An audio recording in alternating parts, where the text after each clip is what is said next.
मोनसे Facebook post गोबां viral जादों इलेक्शननि उनाव दिपेन बर' सार बिथाङा लिरदोंमोन जे बे बारनिफ्राय माहारियारि इस्यु बेस पलिटिक्स खालामनाया बे बारनिफ्राय जोब्बाय होननानै दा बे खोथाखौ लानानै गोबाङानो गोबां खोथा बुंदों बेनि सायाव फोरमायगोन मानि थाखाय सारा जेननांगौ मानि थाखाय बेबायदि जानांगौ आरो जानो हागौ गोबां दुखु दाहानि गेजेरजों सारा बै पस्टखौ होदों सजियानो जायाबानो बेनि सिगांनो आं फंसे खोथा बुंनो सानो जे थांनाय दाख्लैनिफ्राय जों ससियेल मिडियाफ्राव गोबां नुनो मोनदों जे जोंनि बिटिसिआव गोबां लाइमोना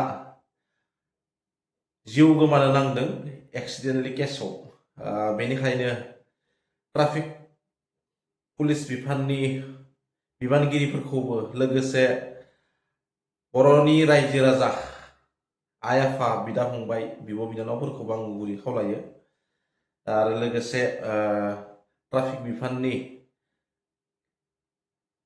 सारमोनखौ गुरै खावलायो जे जाहाथे बिटिसिआव मोनसे सेफटि एवारनेस प्रग्रामखौ थाबैनो लाबोयो लाबोनानै जे जाफोर जिउ गोमाबाय लाइमोन बिथांमोननि उनाव जाहाथे गुबुन लाइमोनफोरा जिउ खोमानो गोनां जाया जोंनि बर' रायजोआव बेनिखायनो जोंनि लाइमोन बिमा बिफा गारजेन बिथांमोनाबो सांग्राङै थानांगौ आरो गावनि गथ' गथायखौ मोजां बिथिंजों मोजां लामाजों लांनांगौ सजियानो जायाबानो दिपेन बर' सारा पस्ट होनाय बै पस्टआव गोबाङानो बुंदों इउपिपिएलआ खामानि मावाखै दिपेन बर' सारा बेनिखायनो इउपिपिएलजों सारा जइन जानाङामोन गुबुन हानजाजों जइन जानो नांगौमोन दा बेफोरबायदि थासारियाव 2020 मायथाइनिफ्राय जेब्ला बिटिसिआव बिटिआर एकर्ड जादोंमोन बै समनिफ्राय जुदि जोङो फारियै नायबोयोब्ला जों गोबां खोथाखौ बुजिनानै मोनो आरो गोबां खोथाखौ जों नुनो मोनबोदों आरो बेनि लेखायै आं बै खोथाफोरखौ बुंनो थांला मानोना आं बुंनाय लोगो लोगो बे भिडिअआ वान साइड जाहैगोन बेनिखायनो सारनि पइन्ट टु पइन्ट खोथाफोरखौ बुंगोन दा बै समनि उनाव जेब्ला बिटिआर एकर्ड जाबाय बे समावथ' रन्जन दैमारि सारा जोबथेसालियाव दङमोन दा बैफोरबायदि समाव बैफोरबायदि थासारियाव दुलाराय बर' फरायसा आफादनि आफादगिरि जानानै बै समाव दिपेन बर' सारा जुदिहे आं होनदों जुदिहे रन्जन दैमारि सारखौ जोबथेसालिनिफ्राय बख'नाय खोथाखौ जुदि खनले खनले गले गले जुदि फेसबुक पस्टफोराव नुनो मोनोमोन बा जोबथेसालियाव खौरां लानायफोरखौ नुनो मोनोमोन अब्ला बै जोंनि दुलाराय बर' उदालगुरिनि बर' हारि बर' समाजा दिपेन बर' सारखौ मोजां मोनगौमोन लोगोसे गासै बिटिसि हालामनि बर' रायजो राजायाबो अननाय फैगौमोन मोजां मोनगौमोन नाथाय बेफोरबायदि खामानिखौ दिपेन बर' सारा खालामनो हायासै मिथिया मानि थाखाय खालामनो हायासै ना उनफारसेथिंनिफ्राय माबाफोर नारसिननाय दङमोन बे बिथांनि पार्सनेल खोथा दा खोथाया जादों बिथाङा उदालगुरियाव गेलेदों गेलेनायाव जेनदों जेननायनि गुबै मोनसे जाहोना बेबो जे बिथाङा दुलाराय बर' फरायसा आफादनिफ्राय फैदों आरो उदालगुरि समस्तियाव अनलि फर बर' हारिल' गैया बेयाव एसामिस दङ बाङालि दङ बर' दङ आदिबासि दङ गोबां जनजाति जनगोष्ठीनि सुबुंफोर दङ दा बैफोर सुबुंफोरा सानो जे दिपेन बर' सारा बर' हारिनि थाखायसो खामानि मावबोदों बेनिखायनो बर' हारिनि थाखायसो देरहाबाबो बिथाङा खामानिखौ मावलांगोन अब्ला बै गुबुन हारिनि भटफोरा सारनिफ्राय जानगार जालांदों बा सारनो भटखौ बिथांमोना होआखै सारनो होआबा गुबुननो होबाय गुबुननो होबा मा जागोन गुबुना देरहागोन देरहाया बेफोरबायदि थासारियाव सारा जेननांदों दा खोथाया जादों दुलाराय बर' फरायसा आफादाव दिपेन बर' सारा जेब्ला दङमोन अब्ला बिथांखौ बर' हारिनि गासैबो रायजो राजा आइ आफा बिदा फंबाय गासैबो बिथांखौ दुलाराय बर' फरायसा मोनसे गोथार आफाद हारिनि खैफोद हारिनि जेंना जेथोआव गसंथेनाय आफाद होननानै आफादजों लोगोसे बिथांखौबो मोजां मोनोमोन, अनसायोमोन। नाथाय बिथाङा दुलाराय बर' फरायसा आफादनिफ्राय जेब्ला रिजेन होनानै फैबाय, रिजिगनेसन होबाय, होनायनि उनाव बिथाङा जेब्ला इलेक्सननि थाखाय MLA इलेक्सननि थाखाय लाहार फाहार खालामबाय, नमिनेसनबो होबाय। दा बैफोरबायदि थासारियाव मोनसे आफाद, हारिनि आफाद आरो पलिटिकेल पार्टिजों राजनितिकनि बै बारहावाजों आलादा आलादा जायो। मानोना मोनसे हारिनि आफाद होनाय लोगो लोगो बेयाव बर' हारिनि गासैबो सुबुं रायजो राजा आइ आफायानो थागोन। नाथाय पलिटिकेल राजनितिक केरियार होननाय लोगो लोगो बैयाव बर'बो थानो हागौ, हारसाबो थानो हागौ, बाङालिबो थानो हागौ, आलदा आलदा रोखोमनि, आलदा आलदा धोरोमनि, आलदा आलदा हारिनि मानसिबो थानो हागौ। बेबो मोनसे खोथा।